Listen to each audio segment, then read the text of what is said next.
Alrighty, what's up guys? Brian here representing the Overlay Network, bringing you guys another little discussion video. Just gonna look at the market, see what's been going on, because as we all know, the 10s came out, on Thursday for OTS stores, and came out on Friday for everybody. And then yeah, obviously with good reason, it's getting all the attention it deserves because there are some very good reprints. But I'm gonna wait, see how that looks in a couple weeks, probably 2 weeks, yeah. And I just want to talk about other things that have been going on besides the market, because Konami likes to throw a lot of product in our face to give you new eye candy so you could buy the latest project, which is great, which is awesome. I love it. Hey, I'll take new product in stores for me to look at and possibly buy any day. But I want to look at other things, like for instance Battles of Legends Armageddon, because this is a good set. It's just the timing of everything is not great for it. Because the money card in here, besides the Starlights, the Starlights, and then the 10,000 Dragon, it's going to be Invocation and your Chaos Emperor Dragon Armageddon. Now, Invocation was hitting around the $30 price point when it first came out. Now you're seeing it settle under $20. Probably going to go settle under $20.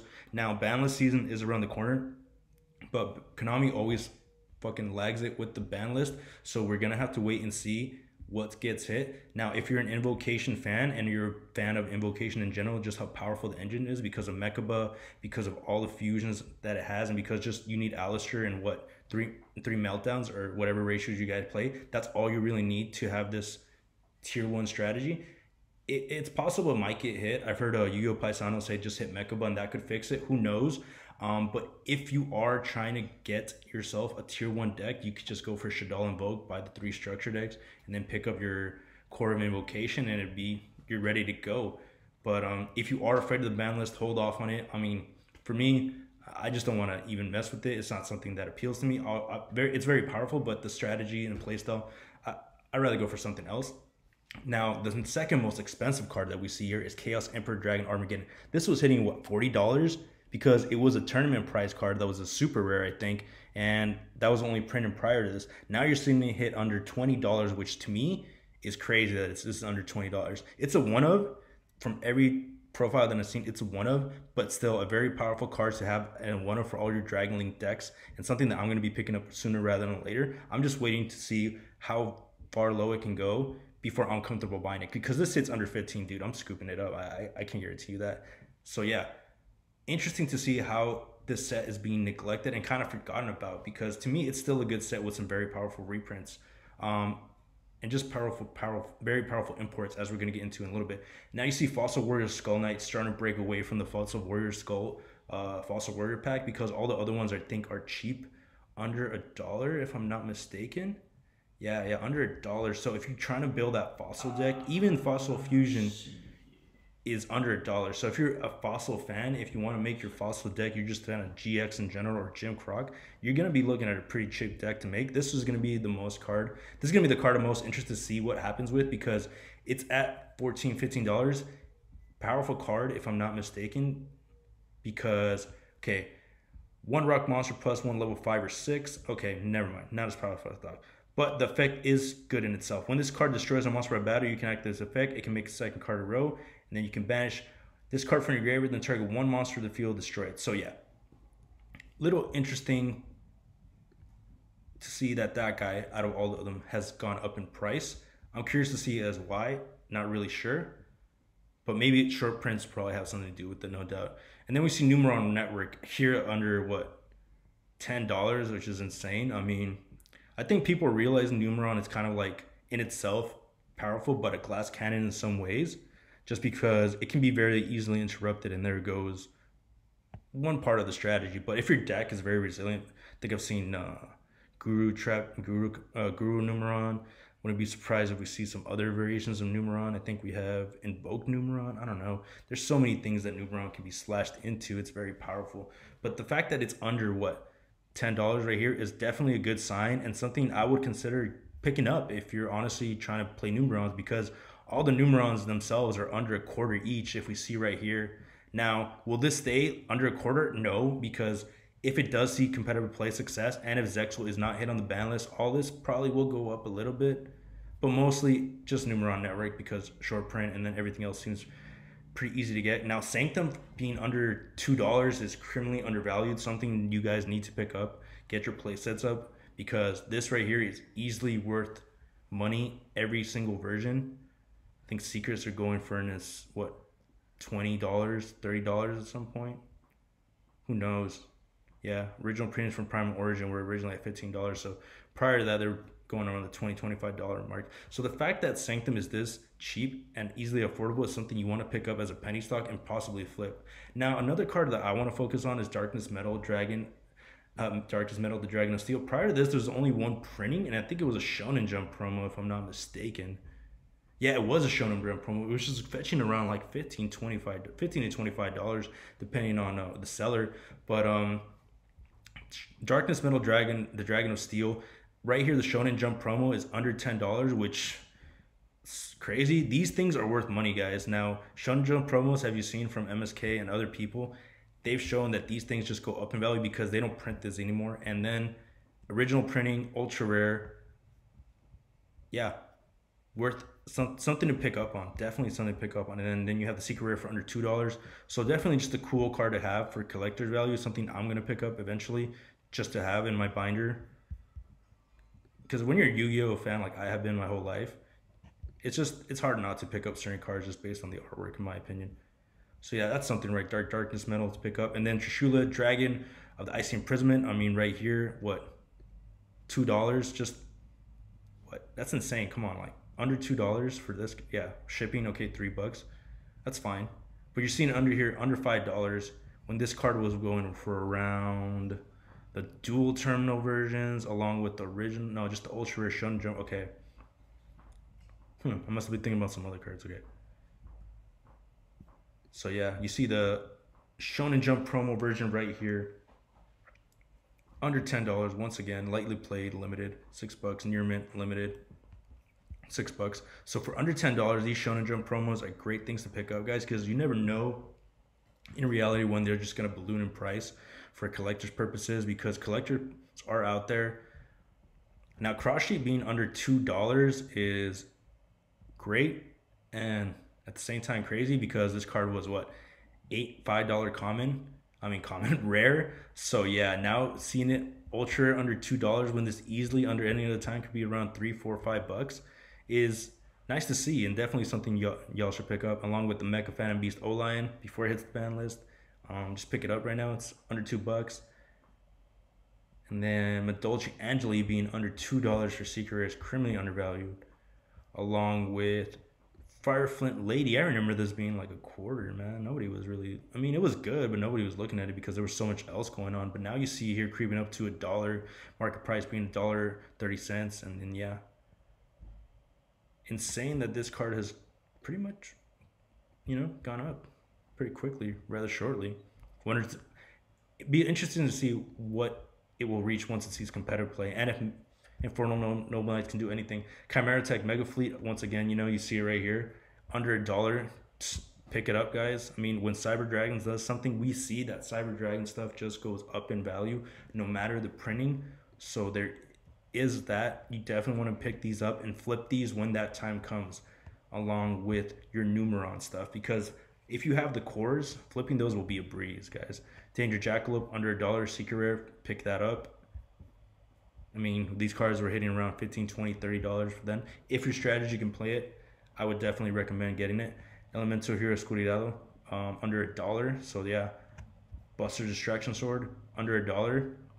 These were hitting like $2, $3 for a comment. So a lot of value in this set that I'd be curious to see what will go up in price, and then what will go down in price once we see, I guess, recognized competitive play by Konami. And that's it for really Battles of Legends Armageddon. Now I want to get into Eternity Code. Now, Eternity Code was a set that we were all, I guess, ready for, because it came with some important things like Gearsu the Orcus Mech Knight, which I don't know if Orcus has done anything lately. I could be wrong, but I think the OCG, they're still making some noise because they have Harpora, which is nice for them.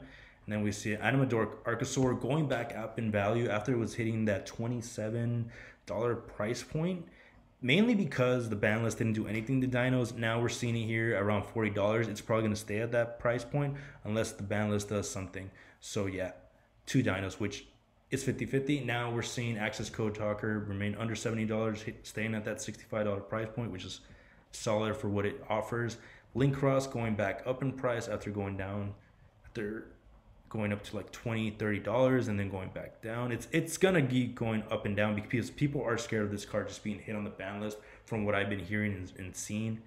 So if you have Link Cross, or if you pick them up prior to the inflation, your best bet is to hold on to these, because I don't think Konami will hit one of their poster boys right away, even if, because number one, there's no competitive play, and number two, everything's online. So yeah, I mean, I don't even think people care that much unless you're doing remote duels, but then you're subject to getting cheated on. So yeah, now we see Chamber Dragon Maid under $10, which is nice to see that Dragon Maids aren't as overpriced as they are, but still they are an expensive deck. Now Gravedigger's Trap Hole, I have no idea why it's still over $10. If it's not, I don't see a lot of strategies using it. I can only think of a couple strategies that can use it. Trap Tricks being the first one because it's a whole card, and then after that I guess you could go for like a stun deck, control deck. I don't know. I mean, why is this card over $10? I have no idea why. It is very powerful because when your opponent activates a hand trap or a monster effect in the graveyard, you can banish, or when your opponent's banish monster activated, you can negate the effect, and then on top of that, you can do 2,000 damage. So it is powerful, but it being $10, over $10, is not right in my opinion, just because it's not seeing any play. Now, Deep Sea Aria, for all you water fans, Mermail fans out there, this card was going up around $5-7. Now we see here under $2 by one sale. Yeah, going under, yeah, $2 and then going back up around the $3 market price. So definitely something you want to pick up if you are a Mermail fan. And then Osider, it going back down under $5 is nice to see, because some people say this is better than Lost Winds, some people say it's not. But until we see it go up in play, we're not really going to be able to come to a really good, I guess, agreement on what the answer is for the moment until we see it get back into play. So it being under $5 is great. Ravenous Crocodon Archaeidus, the rank 10, level 10 that lets, or rank level 9 that lets you turbo out calamities under $2. Very powerful draw power card. If your strategy can play it, you are plussing insanely if you bring this guy out. And most of the time, I think you have control if you're bringing that guy out and resolving his effect. So there is that. I mean, then you have Trap Tricks Amarillos for all the Trap Tricks fan. Union Driver is now back under $1. So if we do see ABC Buster Dragon come back to 2 or semi-limited, this is a card that may be going up in value based on that. Now we have Parallel Exceed remaining around the 50-cent mark, which is great. And yeah, Eternity Code is a set that not really reaping a lot of value if you are a store owner, in my opinion, because unless you're selling this in bulk, people aren't really rushing to open up this set. You know, they're most likely going online and buying the singles that they want.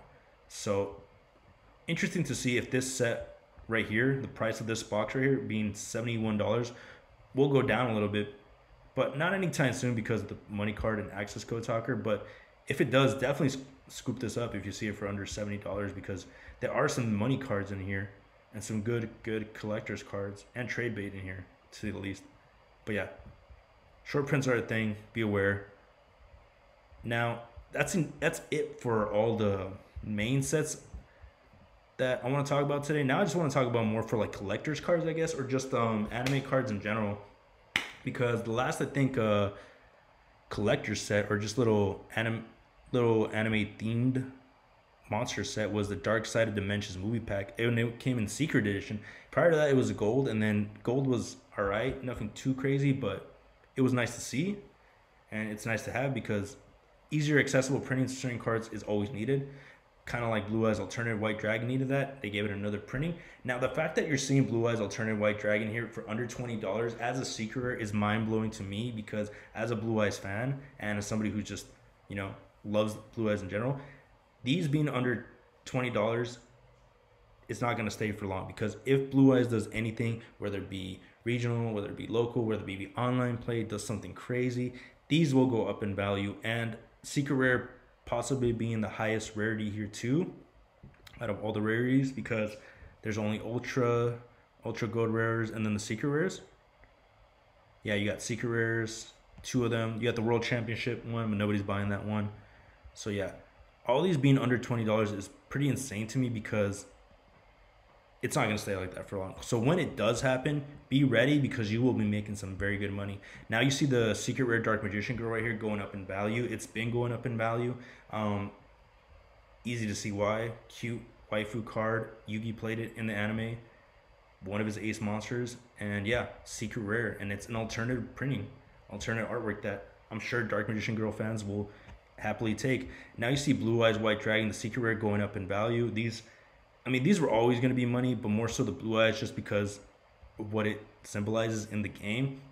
So the fact that these are going up, no surprise, and have been going up and will continue to go up is awesome. So right now, it being around $8 is a steal because these will only go up in value, guys. I can guarantee you this will hit around like maybe $25 at some point, just based on the fact that it's a secret rare printing, alternative art. And then collectors are out there, guys. I wouldn't put it past any collector to want to pay for that for something that not a lot of people have, because the structure deck Kaiba one is going for around market price of 35. So it's not insane for me to say that a new alternative printing of this will probably hit that price point of 25 at some point, because as these things get bought out, you will see these cards go further in price. It doesn't matter if it's a super rare. It doesn't matter if it's a secret rare from, it's gonna go up because the market, they're not there. So I believe if you are a Blue Eyes fan or a Blue Eyes enthusiast, just pick these up now because you're gonna be making yourself some money in the long run. And then Paladin Oracle Mahad, he was going around $2. Now he's going around $5, $6. So very, very spicy text on Dark Magician players play. Then you got Blue Eyes Chaos Max under $3. So definitely pick up your Chaos Max secret rare, highest rarity, if I'm not mistaken, because there's Ultra. And then all the Magician girls are worth money. Berry Magician going up around, yeah, $2 for some of them, and then solid dollar price point. And then the last thing I want to talk about is OTS pack ultis. The primary one I want to talk about is Miss Rafflesia, holding $40 market price right here, ultimate rare. It's the one that gets Subiru, I think. It's the one that gets Subiru, huh? Is it the one that negates Subiru, Santos? What? Is Rafflesia the one that negates Subiru? She uses her effect to use any trap hole. Then you use Great Jagger's trap hole to, negate Nibiru. I get you. Yeah. Okay. So yeah, definitely very criminally undervalued because it's a generic rank 4 that only requires 2 level 4 monsters.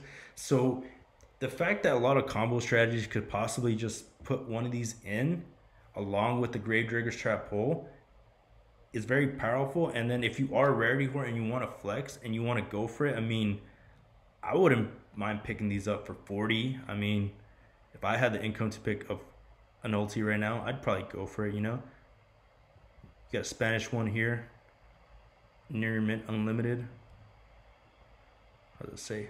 Rafflesia atrapadora, planta exis efecto, dos monstruos de nivel 4. All right, interesting. I'd probably pick this up. Santos, I don't know about you, bro. Some Spanish too. It looks fresh. I'd do it. But it's the same card. It's the same card, right? Yeah. You already got it though, Same huh? card order and shit, right? Yeah, you got it though, right? Yeah. And then you got the Bosch ones? Or is that a different one? Yeah, you got the Bosch ones. Yeah, you got the second high. So you had the original highest rarity. Yeah. Oh, okay, nice. So yeah, definitely be looking into some OTS supers because I think Abyss Dweller is still going down in price. If I'm not mistaken, the OTS one, it was hitting around $100. I don't think anybody was gonna pay for that. $100 for an Abyss Dweller?